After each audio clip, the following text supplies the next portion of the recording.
Ce sentiment nous fait retrouver notre animalité. Face à un danger, l'instinct de survie commun à toutes les espèces animales engendre des réactions physiologiques qui changent radicalement le comportement en vue de contrer le danger. Mais l'être humain a une imagination sans limite, et quand il est plongé dans ce monde moderne souvent incompréhensible, il peut envisager des milliards de façons de souffrir, voire de mourir. On n'est plus à l'époque ancestrale, où les hommes pouvaient classer les dangers en catégories simples à identifier, comme la famine ou l'attaque d'un animal sauvage. Les maladies étaient alors très mal comprises, tandis qu'aujourd'hui la science a permis d'en identifier des millions. L'espérance de vie de ces lointains ancêtres était bien faible, mais je parie que leurs esprits étaient beaucoup moins torturés, car les choix à faire étaient bien plus limités que ceux que peut faire l'homme moderne. Alors, ce dernier a cherché à se rassurer grâce à des assurances. Des assurances en cas d'accident, des assurances en cas d'incident, des assurances annulation en cas de contretemps, et puis il y a les garanties qui sont censées protéger nos achats.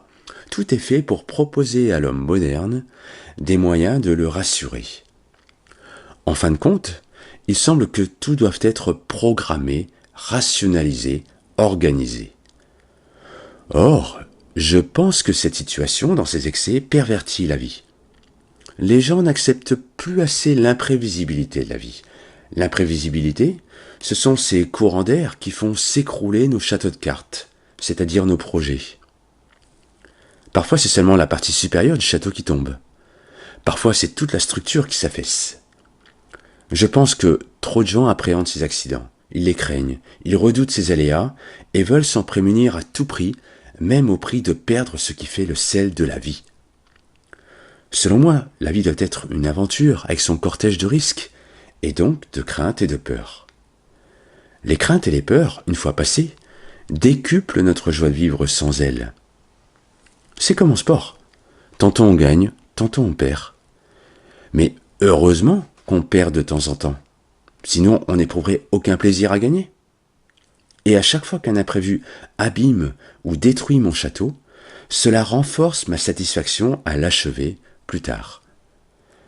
Par ailleurs, en ce qui me concerne, j'exploite à fond mes peurs, car elles renforcent ma conscience d'être intégré dans le cosmos. Le cosmos, l'univers, c'est bien cette succession d'événements sur lesquels on n'a pas prise, des événements apparemment aléatoires qui occasionnent une infinie succession de changements.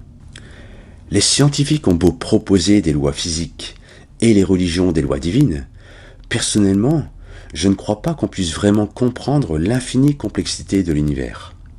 Mais j'accepte ce manque d'ordre. J'accepte cette incommensurable succession d'aléas qui, un jour, ont permis de donner les premiers micro-organismes terrestres. Je suis le produit de ces aléas. Alors pourquoi est-ce que je voudrais que tout aille dans mon sens, à mon petit niveau, dans le sens de la facilité? J'accepte ces retournements de situation qui m'entourent. Et de la même manière, j'accepte mes peurs. Ce faisant, je les atténue fortement, et au final, je n'ai plus vraiment peur d'avoir peur.